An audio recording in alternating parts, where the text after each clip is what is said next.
지난 시간에 예수님의 12제자 명단을 우리가 보았고요. 그리고 더 나아가서 그들에게 사도의 직분을 주신 것과 그 직분을 주신 이유가 무엇인지도 함께 생각해 보았습니다.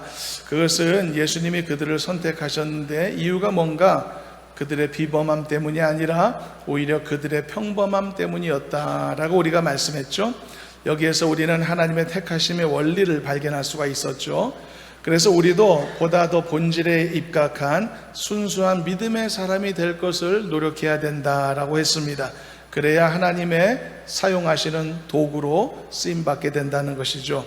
또 아울러 이 12명의 제자들이 또 12명의 사도들로 부름받았던 것을 보면서 제자와 사도는 같은 직분이 아니라고 했죠. 그래서 이 사도로 부름받은 것도 그들의 선택이 아니고 완벽한 하나님의 선택하심이었다는 내용도 살폈습니다. 왜냐하면요, 사도가 될 수 있는 자격 조건은 그들이 노력한다고 해서 얻어지는 성격이 아님을 보았기 때문이죠. 그래서 만일 오늘날 우리들에게도 어떤 귀한 직분이 있거나 어떤 삶에 아주 중요한 또 귀한 자랑스러울 만한 이 자원들이, 환경들이 주어져 있다면 이것도 절대 내 자랑이 될 수 없음을 알게 되었다 했습니다. 이제 이것이 지난 시간에 주로 살펴봤던 내용이고, 오늘은요 이 12명의 제자들의 면모들을 한번 나열식으로 살펴보고자 합니다. 12명의 제자들, 이름을 외우시는 분들이 간혹 있을지는 몰라도 이 사람들이 어떤 면모들을 가졌는가는 사실 쉽게 그렇게 접하지 않았을 수도 있겠습니다. 그래서 이들 사이에서 볼 수 있는 다양성이 있거든요. 많은 차이점도 있고, 그리고 그 차이점이 어떻게 공통점으로 묶여질 수 있었는가, 이런 내용들을 함께 생각해 보려고 합니다. 오늘 본문에는 예수님이 부르셨던 12명의 제자들, 사도들의 이름만 열거되어 있지만 다른 성경들을 참고하면 여러 다른 자료들을 취합해 볼 수가 있겠습니다. 그래서 그럼에도 불구하고 굉장히 다른 사람들이거든요. 그렇지만 어떻게 예수님의 제자로 묶여질 수 있었고 또 사도로 사역을 할 수가 있었을까? 복음 사역이라고 하는 원대한 한 가지 비전을 위해 그들이 모두가 목숨 걸고 헌신할 수 있었나, 이런 기적 같은 일이 어떻게 가능했을까를 생각해 보면서요, 사도들, 제자들의 이 다른 면모들과 다르지 않을 만큼 너무나 다른 우리의 가족들, 우리의 가정 안에서의 형제들, 또 우리 교회 안에서의 공동체의 다양한 모습들을 보면서 이 다양성 속에서 어떻게 조화로움을 이루어낼 수 있고 어떻게 하나의 목표, 하나님 앞에 영광 돌리는 목표를 세워갈 수 있는가, 그런 가능성에 대해서도 함께 말씀을 나누도록 하겠습니다. 사도로 부름받은 예수님의 12명의 제자들이 어떤 면모를 가진 사람들일까? 여기에서 우리는 어떤 차이점과 공통점을 찾아낼 수 있을까? 순서적으로 보겠습니다. 첫 번째 사도는 베드로입니다. 베드로는 갈릴리 어부죠. 예수님의 사도가 되었고 많은 곳에 복음을 전파한 사실이 나와 있고 비교적 제자들 중에서도 가장 많은 성경의 기록이 남겨져 있습니다. 그는 마지막에 순교로서 하나님 앞에 영광 돌려졌다고 알려져 있죠. 베드로는 가장 왕성한 활동을 했던 인물이고 남다른 열정이 있었고 뜨거운 피가 항상 솟구쳤던 인물이었고요.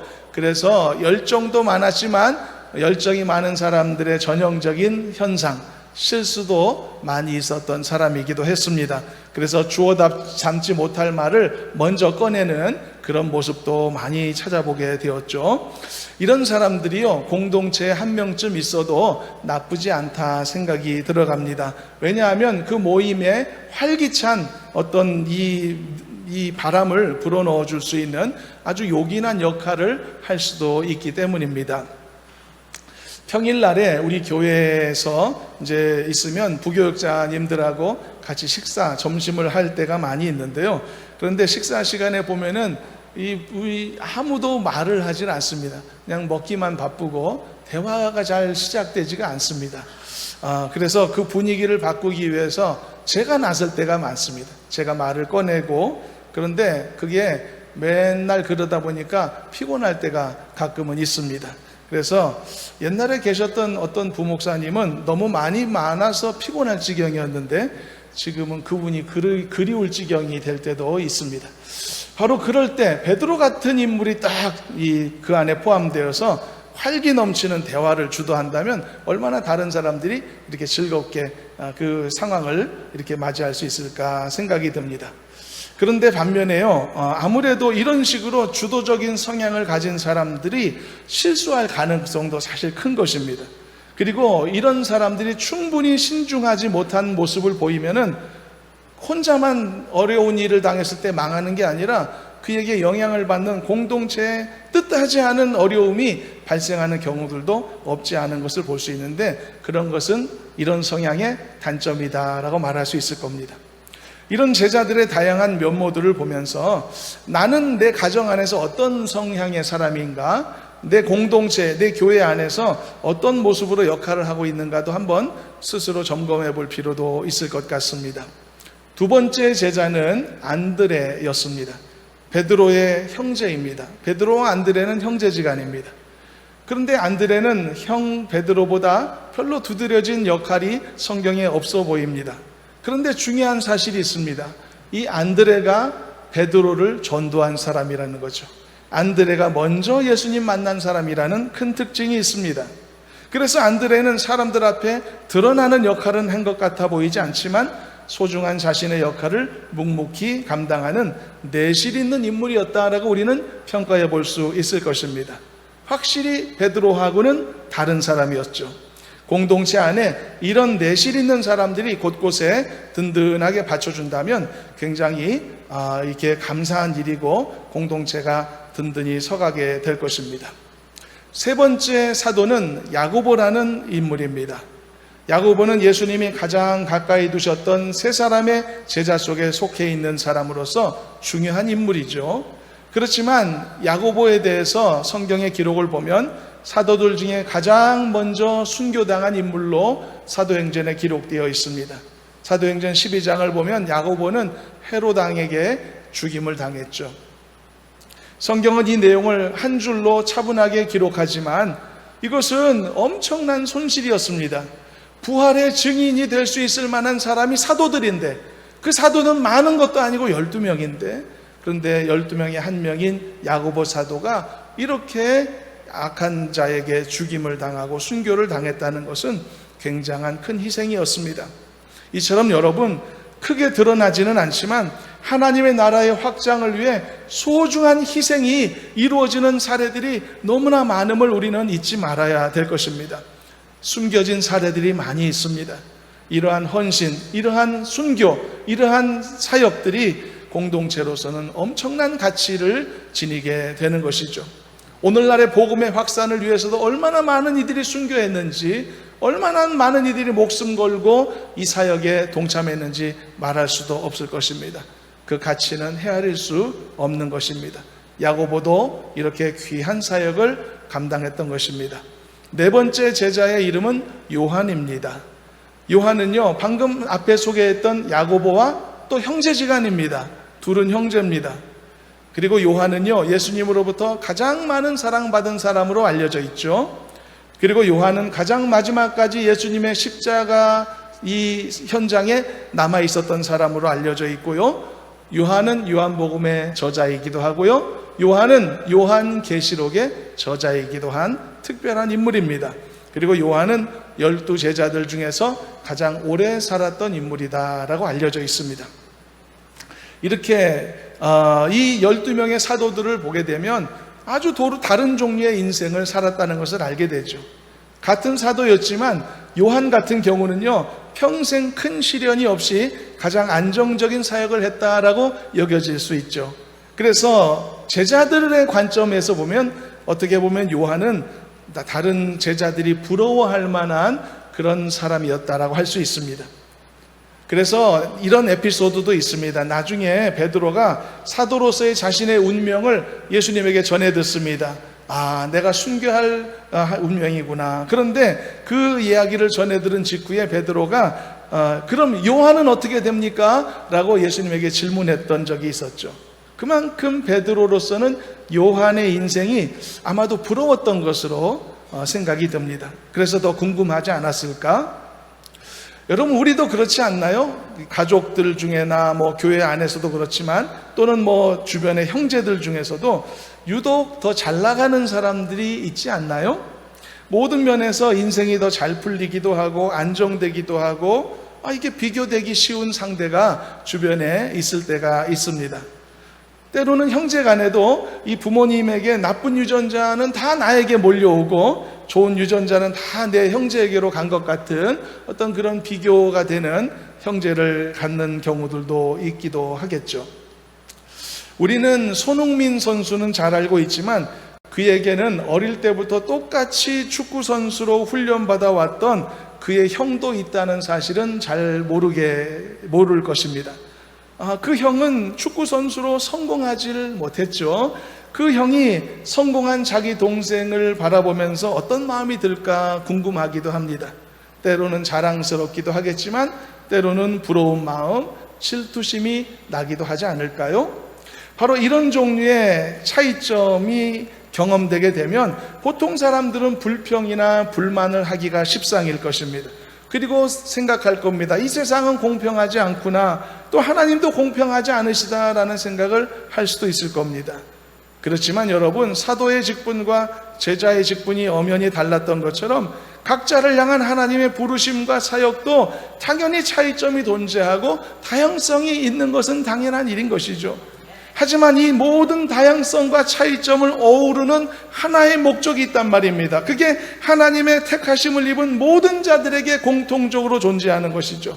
그것은 각자에 처한 그 위치에서 각자에게 주어진 직분과 사역에서 최선을 다하여 좋은 열매를 맺을 수 있다는 사실과 하나님의 나라를 앞당기는 이 공통적인 사역에 합력할 수 있다는 사실이고, 그 일에 충성을 다한다면 모든 사람들이 다 각자의 상황 속에서 영광스러운 면류관을 얻게 되는 기쁨을 취할 것이라는 사실이죠.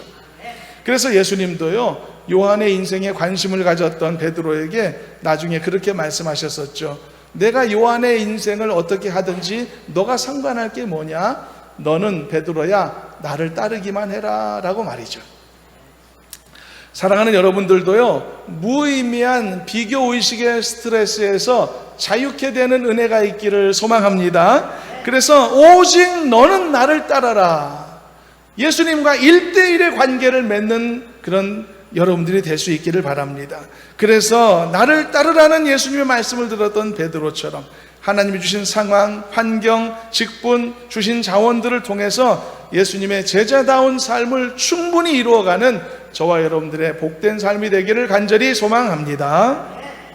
5번째 제자는 빌립이라는 사람이었는데요, 빌립은 세례 요한의 제자였지만 예수님의 제자로 변화된 인물입니다. 특별한 활동이 성경에 없지만 그가 헬라 사람들을 이렇게 접대했다는 것을 보게 될 때 헬라어나 헬라 문화에 익숙한 인물이었던 것으로 생각이 들고요. 그리고 이처럼 빌립이 처음에 세례 요한의 제자였다라고 하는 사실은 그가 비교적 나중에 예수님의 제자가 된 인물이라는 것을 짐작해야 합니다.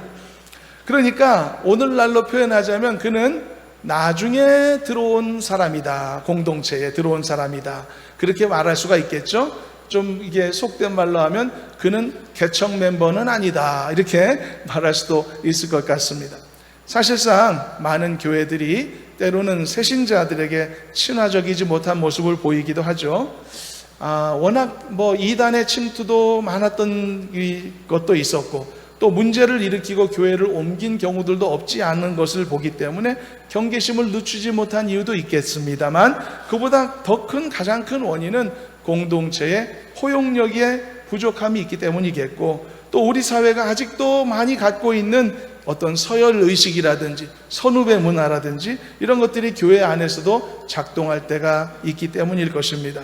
그런 점에 있어서 빌립도 다른 제자들과 많이 다른 배경을 갖고 있는 사람이었던 것이죠. 그렇지만 이런 차이점에도 그도 역시 12명의 한 명 된 사도로서 직분을 잘 감당했다는 사실은 우리가 공동체 안에서 우리도 얼마든지 다양한 차이점들이 있지만 그 차이를 극복하고 하나님이 기뻐하실 만한 아름다운 사역의 열매들을 거둘 수 있음을 분명하게 알려주는 좋은 사례다라고 말할 수 있을 것입니다. 우리 교회에도 이런 많은 사역의 열매들이 우리의 삶 가운데, 가정 가운데, 우리 공동체 가운데 주어지기를 간절히 소망합니다. 여섯 번째 제자는 바돌로메입니다. 바돌로메가 어떤 사람이었는가? 성경에 기록이 없습니다. 심지어 이런 견해까지 있습니다. 바돌로메라는 이름은 그 이름도 아니었을 거라고요. 원래 바돌로메는 돌로메의 아들, 바돌로메라는 의미라서 그냥 돌로메의 아들이다. 그렇다면은 이름도 없다라고 말할 수 있는 인물인 것이죠. 만일 이게 사실이라면 이 이름조차 기록되어 있지 않은 유일한 사도일 것입니다. 물론 그렇다면 바돌로메는 누구였을까 추측이 없는 것은 아닌데요. 그래서 가장 유력한 인물로 많은 사람들이 나다나엘이라는 인물을 꼽고 있습니다. 나다나엘은 어떤 사람인가요? 빌립의 손에 의해서 예수님 앞으로 인도된 사람이죠. 그래서 이 빌립 나다나엘은 아주 친한 관계였습니다.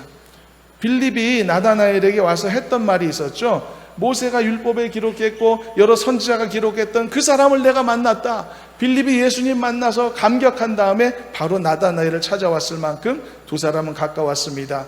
그런데 빌립의 말을 들었던 나다나엘이 어떤 반응을 했는지 성경의 내용을 여러분 기억하시나요?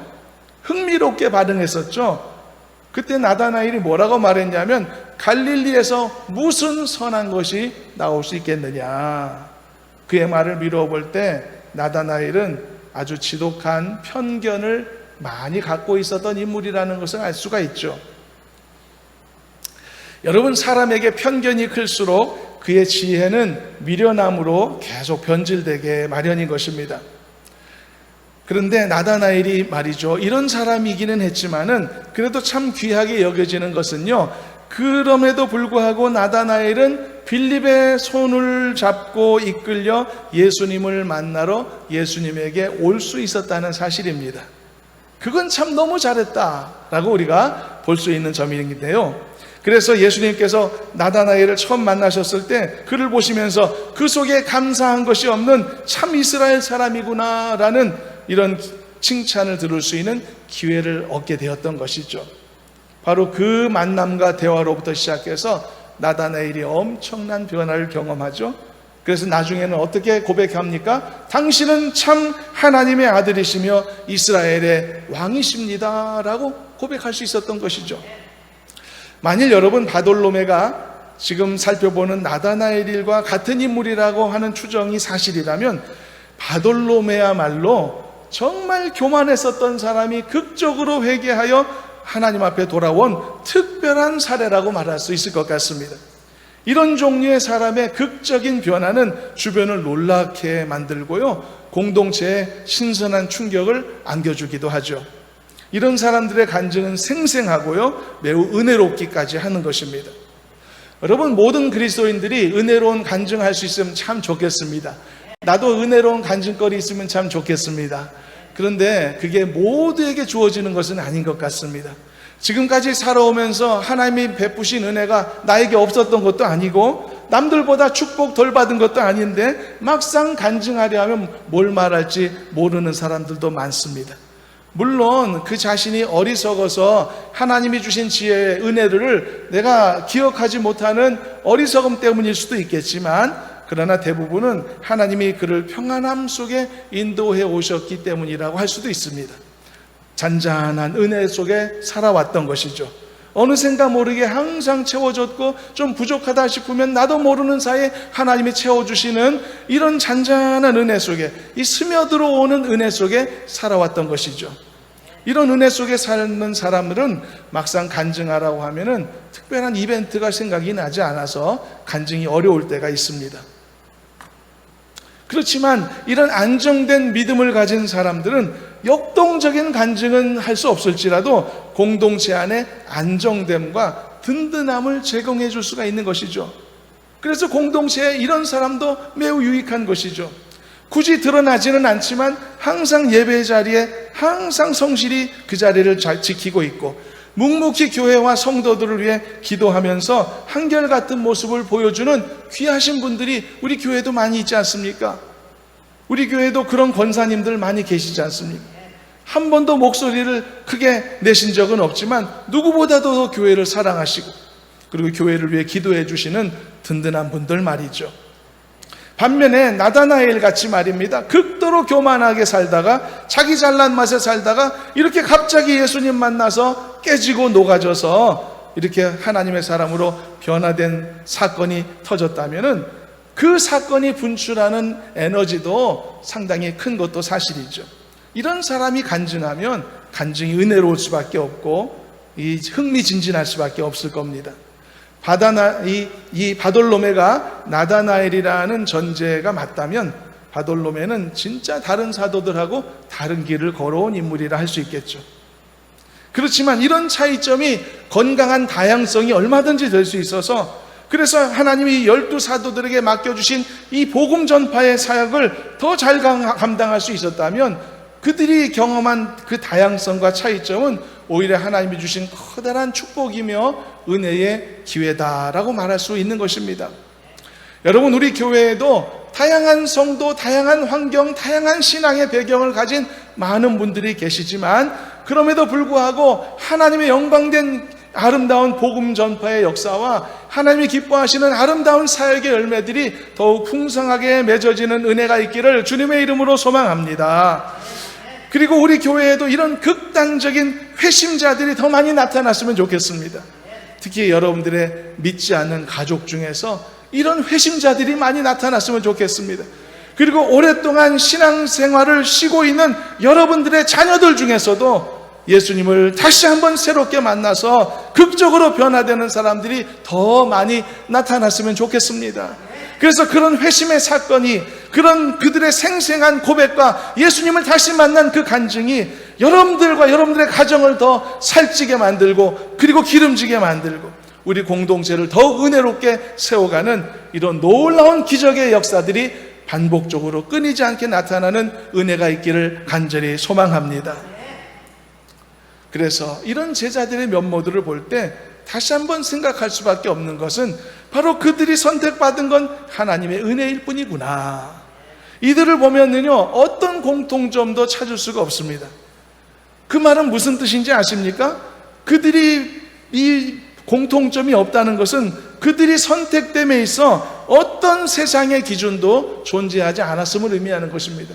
우리가 관찰할 수 없는 거죠.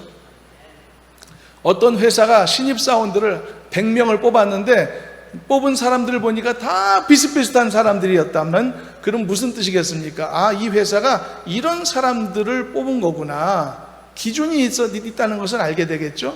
그런데 100명을 뽑아놨는데 다 제각각 다른 사람이라면 무슨 뜻이겠습니까? 아, 이 선발 기준이 별로 없었구나. 이렇게 알게 되겠죠.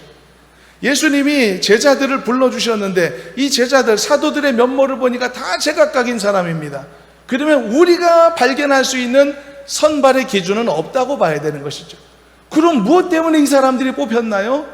하나님의 은혜로밖에 해석이 안 되는 것입니다. 하나님이 은혜로 이 사람들을 불러주셨구나. 저와 여러분들도 자격되어서 이 자리에 있는 건 아님을 고백하시길 바랍니다. 특별해서 이 자리에 계신 건 아닙니다. 하나님이 은혜 주셔서 여러분들이 그 은혜 안에 선발된 것입니다. 어떤 것으로도 설명이 안 됩니다. 은혜로밖에 설명이 안 됩니다. 은혜로 불러주셨고 은혜로 새 사람 되게 하셨고 은혜로 하나님의 자녀 되게 하셨음에 감사하고 영광 돌리는 여러분 되시기를 주님의 이름으로 축원합니다. 7번째 제자는 도마라는 사람이었죠. 도마는 가장 유명한 일화, 예수님의 부활의 몸을 보기까지는, 만지기까지는 의심한 사람이었던 것이죠. 그렇지만 그는 이후에 가장 용기 있고 강력하게 예수님의 부활을 앞장서 선포한 인물이기도 했죠. 그래서 우리가 도마의 경우는요, 좀 의심의 대명사처럼 여겨지고 있지만 우리는 좀 의식을 전환했으면 좋겠습니다. 도마가 의심했다는 사실에 방점을 두지 말고요, 도마는 매우 신중했다라는 사실에 방점을 두는 것이 어떨까 싶습니다. 모든 사람들이 다 이래서는 안 되겠지만 한 공동체 안에 이렇게 한 명쯤은 신중한 모습을 갖는 것도 유익할 수 있다고 생각이 듭니다. 너무 미화시키나요? 그러나 그렇지 않습니다. 왜냐하면요, 의심은요, 이 사람을 망하게 하는 의심도 있지만 그러나 과정으로서의 의심도 있을 수가 있기 때문이죠. 그래서 도마의 의심이요, 그를 불신에 빠뜨렸거나 그를 완전히 실족하게 만들 만큼 아주 나쁜 의심은 아니었기 때문에 우리가 그의 의심의 과정을 평가해 볼 수 있는 것이죠.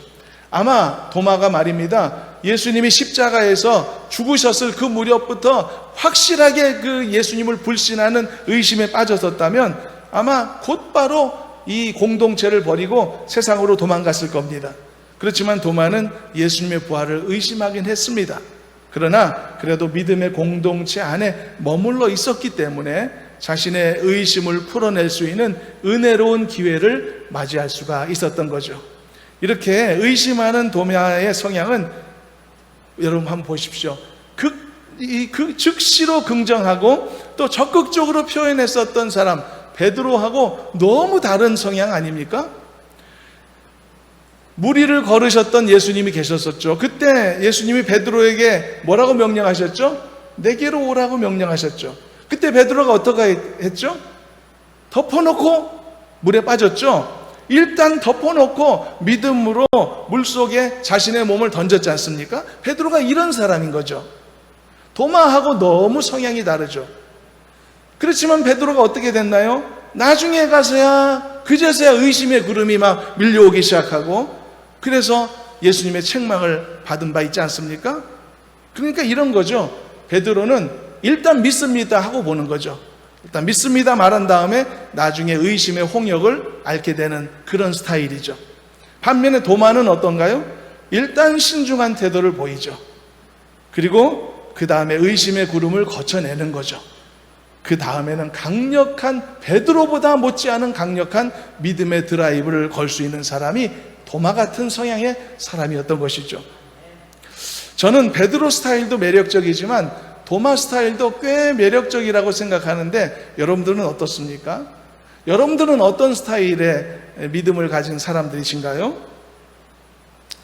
여러분, 이 좋고 나쁨을 떠나서요, 하나의 공동체의 건강함을 위해서는 이런 다양성은 오히려 바람직하다고 우리가 보고 있는 것이죠.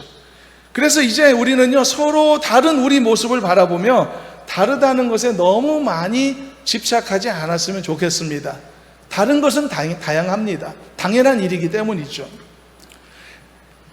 그래서 여러분, 하나님이 기쁘게 순종하는 모든 사람을 즐겨 사용하신다는 것을 알아야 되고, 우리의 다양한 모습이라는 것은 하나님 앞에 중요한 부분이 아니라는 것을 이해할 수 있으면 좋겠습니다.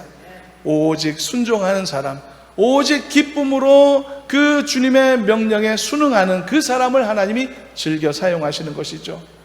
내가 어떤 사람이든지, 내 옆에 주변 사람이 어떻게 나와 다르든지 그걸로 스트레스 받고, 그걸로 이 자괴감을 받고, 그걸로 자긍심을 갖고, 이런 모든 쓸데없는 감정의 소모를 다 이제는 내려놓으시길 바라고, 네가 요한을 내가 어떻게 하든지 무슨 상관이냐, 너는 나를 따르라 하신 예수님의 말씀, 그 명령처럼 여러분들도 여러분들의 주어진 자리에서, 주어진 환경, 가정, 상황 속에서 충성되이 그리스도인의 본분을 다하시고 하나님 앞에 기뻐하심을 입은 아름다운 열매들을 맺어가는 성실한 성도, 하나님 앞에 칭찬받는 모든 성도 되기를 주님의 이름으로 축원합니다.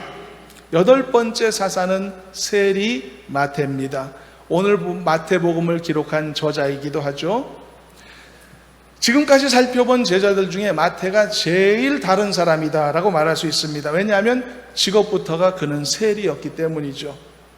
당시 세리는요, 돈 많은 부자의 대명사, 또 하나 죄 많은 더러운 사람의 대명사이기도 했었죠.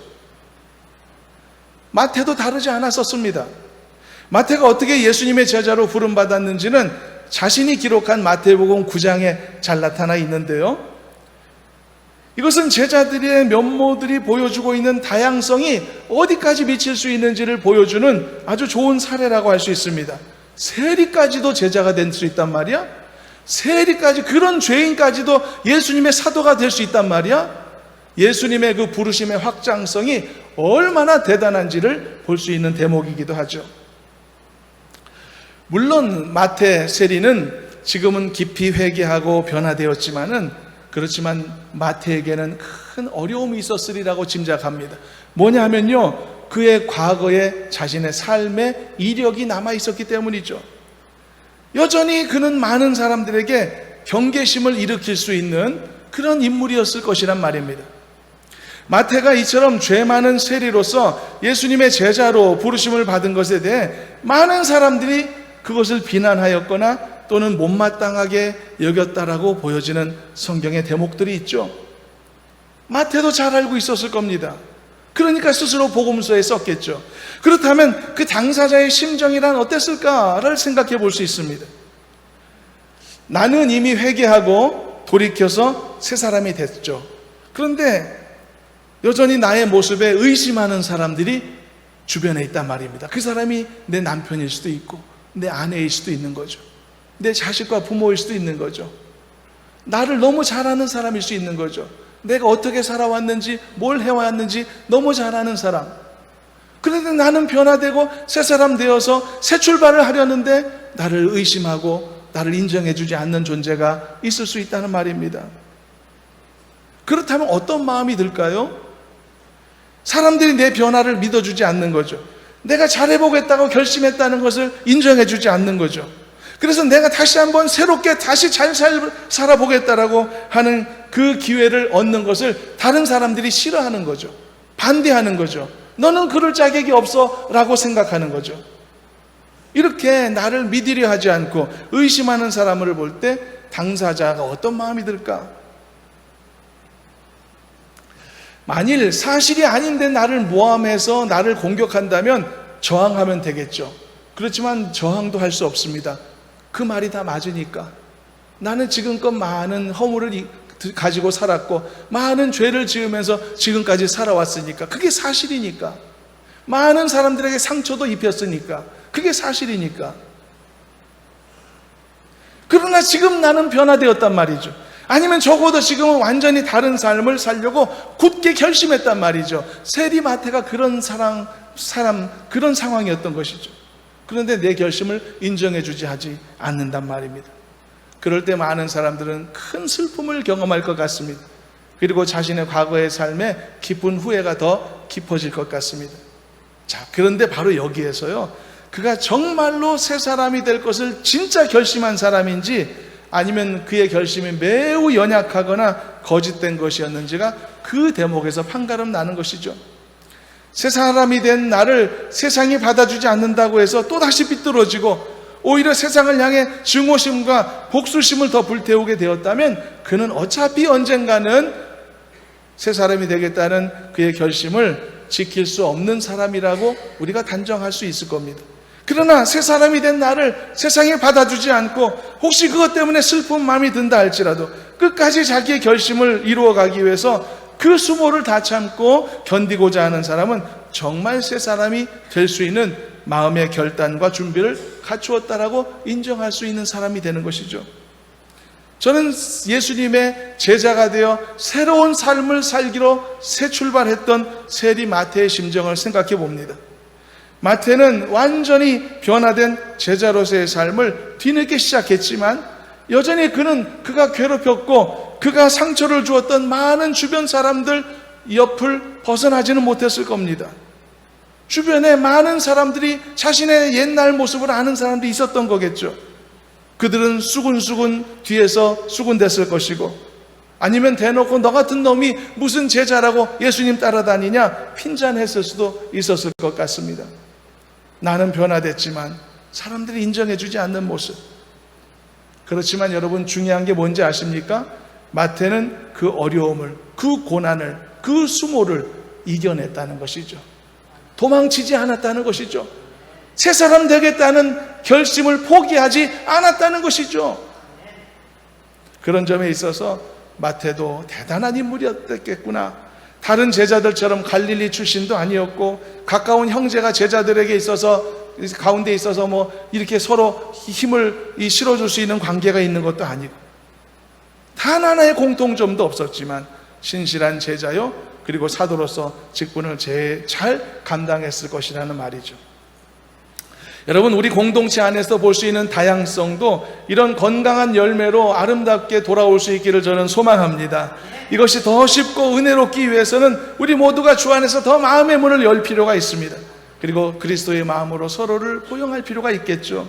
그럴 때 예수님이 이렇게 다른 12명의 사도들을 통해서 오늘날 우리들에게까지 복음을 전달케 하셨던 것처럼 우리 공동체도 얼마든지 하나님이 맡겨주신 선한 사역들을 넉넉히 감당케 될 줄로 믿습니다. 9번째 제자입니다. 그는 알페오의 아들 야고보인데요, 그의 이름 외에는 성경에 없습니다. 어떤 내용도요. 그렇지만 그가 사도였다는 사실을 주목해 보시길 바랍니다. 사도의 자격이 뭐였죠? 예수님의 부활의 증인이 될 만한 사람이었지 않습니까? 평생을 그 일로 헌신한 사람 아닙니까? 그러므로 우리가 분명히 알 것은 이 알페오의 아들 야고보도 사도의 직분을 성실히 감당했구나. 여기서 우리가 알 수 있는 것은요, 성경은 충분히 기록하고 있지 모든 것을 기록한 책은 아니다는 사실입니다. 하나님은 우리에게 주신 성경을 통해 우리가 구원받고 그리고 믿음의 길을 걸어감에 있어서 부족함이 없는 진리의 말씀을 우리에게 제공하신 것이죠. 그러나 하나님의 그 진리의 보고가 성경책 한 권일 수가 없는 것이 아니겠습니까? 자, 10번째 제자는 다데오입니다. 다데오도 이름조차 낯선 인물이죠. 그리고 성경에 어느 곳에도 그가 어떤 사역을 했는지 기록되어 있지 않지만 그도 사도였다는 것, 그러므로 예수님의 부활의 증인으로서 평생을 살았다는 사실을 우리는 인정하지 않을 수 없을 것입니다. 그리고 11번째 사도는 가나안 사람 시몬인이라고 말합니다. 이 사람은 본래 열심당원이었다고 말하는데요, 강력한 유대주의 그리고 민족주의를 지향하는 강성파 인물이었다고 말할 수 있겠죠. 그리고 오늘날로 말하자면은요, 이렇게 좀 정치하고 싶어가지고 이 정당을 기웃거리는 그런 예비 정치인 정도 되었다라고 말할 수가 있겠죠. 그랬던 그가 자신이 오랫동안 갖고 있었던, 어쩌면 평생 가졌던 강한 신념을 다 내려놓고 복음으로 변화되어 가지고 이렇게 그리스도의 제자, 사도까지 될 수 있었다는 사실이 놀랍다라고 우리가 받아들일 필요가 있습니다. 물론 모든 사람들은요, 예수 믿고 다 변화되기 마련입니다. 어떤 사람은 삶의 변화를 경험하고, 어떤 사람은 성격의 변화를 경험하고, 어떤 사람은 생각의 변화, 삶의 가치의 변화, 그리고 습관의 변화를 다 경험하게 되어 있습니다. 예수 만났는데 하나도 삶이 안 변했다, 그건 예수님 만난 게 아닙니다. 예수님 만나면 다 변하게 되어 있거든요. 그런데 그 중에서 가장 강력하고 큰 변화가 뭔지 아십니까? 신념의 변화입니다. 신념의 변화. 이것은 생각의 변화 속에 속해 있는 것이지만 훨씬 더 강력한 개념입니다. 사람의 신념은 쉽게 안 바뀌기 때문이죠. 공산주의자가 민주주의자 잘 되기 쉽지 않습니다. 반대도 마찬가지고요.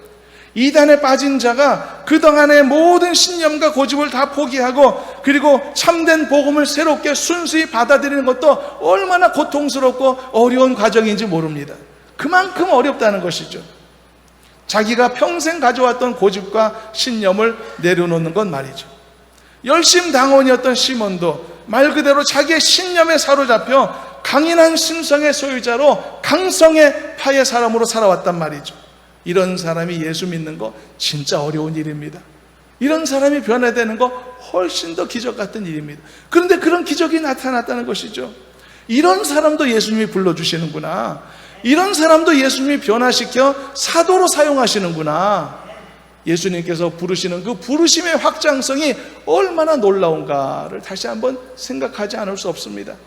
사랑하는 여러분, 누군가의 구원을 위해 기도하고 계신다면 포기하지 마시길 바랍니다. 이 사람은 이래서 안 될 것 같아, 저 사람은 저래서 안 될 것 같아 생각하지 마시길 바랍니다.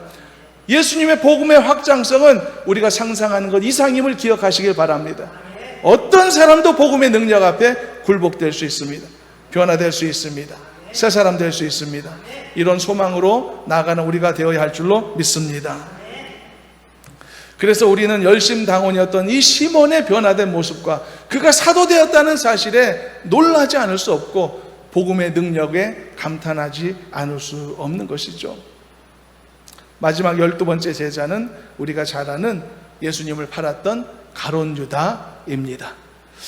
이 가룟 유다는 무엇을 우리에게 교훈할 수 있을까요? 가룟 유다의 존재는요, 알곡 속에도 쭉정이가 있을 수 있음을 우리에게 교훈합니다. 그리고 주님의 부르심이 전부가 아니고 그 부르심에 반응하고 그 부르심에 철저히 순종해야 되는 내 자신이 중요하다는 것을 우리에게 가르쳐주는 교훈이기도 합니다. 순종해야만 된다는 것이죠. 불순종하면 복음 앞에서도 아무 의미가 없다는 것을 알려주는 교훈이기도 합니다. 들려진 말씀이 있었고 보여진 수많은 증거들이 있었고 가룟 유다가 얼마나 많은 하나님의 역사를 경험하고 목격했겠습니까? 삶에서 무수한 경험들이 많다 하더라도 스스로 탐욕에 벗어나지 못하고 더러움으로 자신의 심령을 마귀에게 내어주게 되고 만다면 그가 경험한 모든 말씀, 하나님의 능력 아무 쓸모 없게 되더라. 이 사실을 우리에게 교훈하고 있습니다. 그래서 이 가룟 유다의 타락과 이 멸망을 우리가 결코 공동체의 다양성의 일환으로 수용할 수는 없겠죠. 이런 다양성은 없어야 될 다양성이겠지만, 그러나 이 다름이라고 하는 게 얼마나 멀리 갈 수 있고 어디까지 미칠 수 있는지 이 안타까운 사건이 잘 말해주고 있는 것으로 우리가 이해하고 넘어가면 좋겠습니다. 그래서 이 세상의 어느 누구도요, 헛된 자만심이나 신앙의 교만함을 쫓아서는 안 된다는 사실을 우리는 다시 한번 깊이 교훈받게 되는 줄로 믿습니다. 가룟 유다도 처음부터 망하고 싶어 망했던 것 아닐 겁니다. 그래서 우리도 교훈을 받을 수 있는 거죠. 우리도 구원의 강력한 기쁨과 확신을 가짐과 동시에 한편으로는 두렵고 떨림으로 우리의 구원을 이루어갈 사명이 있음을 항상 깨어서 잊지 말고 기억하고 있어야 됩니다. 언제나 깨어서 언제 올지 모를 신랑을 맞이해야 될, 깨어 있어야 될 신부처럼 말이죠. 경성하고 자만하지 않고 믿음 생활 잘 감당하여서 마지막까지 믿음의 경주를 잘 감당하는 우리 모두가 되셔야 할 줄로 믿습니다. 말씀을 정리할 텐데요, 우리는 12명의 사도들의 면모들을 이렇게 열거하며 살펴보면서 그들 안에 어떤 차이점이 있었는지를 보았고, 그럼에도 불구하고 그들이 어떻게 하나의 목적을 이루기 위해 놀랍게 헌신했는지를 우리는 볼 수가 있는 것이죠. 그들은 매우 다양한 사람들이었고 매우 다른 사람들이었던 것은 사실입니다. 심지어 그들 중에는 쭉정이까지 있었으니까. 그럼에도 불구하고 이 예수님의 사도들에게는 그 차이점이 의미 있는 다양성으로 승화될 수 있을 만큼의 엄청난 공통점이 있다는 사실을 우리가 마지막으로 교훈받고 마치고자 합니다. 첫째, 그들은 다 부족함을 갖고 있었던 미완의 존재들이었다는 공통점. 둘째, 그럼에도 불구하고 그들은 다 예수님의 부르심을 입을 수 있었다는 엄청난 공통점. 그리고 마지막 세 번째, 가장 큰 공통점입니다. 그것은 이 부르심을 받은 너무나 다른 면모들의 12명의 사람들은 예수님으로부터 엄청난 권능을 부여받았다는 공통점이 있다는 사실입니다. 오늘 본문 1절을 다시 한번 읽어보고 마치도록 하겠습니다. 본문 1절 말씀 합독합니다. 예수께서 그의 12제자들을 부르사 더러운 귀신을 쫓아내며 모든 병과 모든 약한 것을 고치는 권능을 주시니라. 예수님의 12제자들에게 뭘 주셨다고요? 권능을 주셨다고 말입니다. 주님의 권능을 부여하셨다고 말입니다. 이 놀라운 한 가지 공통된 사실 앞에서 제자들의 다양한 성품, 다양한 성향, 그 모든 차이점들은 의미가 없어지게 되는 것이죠. 아무리 그들이 다양한 모습을 갖고 살았다 하더라도 예수님이 그들에게 공통적으로 주신 이 놀라운 주님의 권능 안에서 그들은 한 마음을 품을 수 있는 사람이 되었던 것이고 하나의 목적을 위해 달려갈 수 있는 사람이 될 수 있었다는 사실인 것입니다. 우리가 가정에서 다양한 성품과 성향을 가졌다 할지라도 믿음으로 하나 될 줄로 믿습니다. 얼마든지 믿음으로 하나 될 수 있는 가정이 될 수 있는 줄로 믿습니다. 우리가 공동체 안에, 교회 안에 다양한 성품과 성향의 사람들이 많이 섞여 있지만, 그러나 주님이 허락하신 이 놀라운 믿음과 그리고 하나 된 이 교회를 세워가고 복음을 선포하는 이 하나 된 공통된 사역과 사명에 얼마든지 하나 되어 한 마음으로 나아가게 될 줄로 믿습니다. 사람으로서는 불가능한 일입니다. 2사람, 3사람 모여도 의견이 다른데 어떻게 많은 사람들이 모여서 한 마음으로 한 곳을 향해 달려가겠습니까? 불가능한 일입니다. 그러나 12명의 너무나 다른 면모들의 사도들을 안에서도 역시 주님이 놀라운 권능으로 그들을 한데에 묶여 주셨던 것처럼 우리 공동체도 여러분들의 믿음으로 하나 되어야 될 가정에도 이와 같은 놀라운 역사가 얼마든지 펼쳐질 수 있다는 사실을 여러분 잊지 않고 나아가는 우리가 되셨으면 좋겠습니다. 그래서 여러분들의 가정이 다양성 속에서 조화를 이루어가는 행복한 가정, 완성된 가정으로 빚어져 가기를 소망하고요. 우리 교회도 다양한 사람들이 같이 있지만 그 다양성을 꿰뚫어서 하나의 목걸이를 얼마든지 만들 수 있고도 남음이 있는 동일하신 하나님의 부르심과 동일하신 복음의 말씀 위에 서서 동일하신 하나님의 권능을 힘입고 나아가는 그런 믿음의 사람들이 되었으면 좋겠습니다. 그래서 더 힘을 합해서 주님의 몸된 교회를 든든히 세워가는 귀한 역할을 감당하고 여러분들의 가정도 더 믿음으로 하나됨에 힘써 나아가는 그런 복된 성도의 삶 되기를 주님의 이름으로 축원합니다. 기도하겠습니다. 아버지 하나님, 저희들 너무나 다양한 모습 속에서 살아가고 있지만 그러나 복음으로 하나 되는 하나님의 은혜가 우리에게 주어지는 줄로 믿습니다. 우리의 가정, 삶, 환경, 형편 모두가 다양하고 너무나 다른 상황 속에 있지만 그러나 한 분 하나님의 놀라운 능력이 우리를 새롭게 하시고 그리고 우리를 변화시켜 주시사 하나님의 뜻을 이루어 주실 줄로 믿습니다. 이런 소망을 품고 잃어버리지 않고 그리고 믿음으로 더 힘있게 나아가는 우리 모두가 되게 도와주시옵소서. 예수님의 이름으로 기도드리옵나이다. 아멘.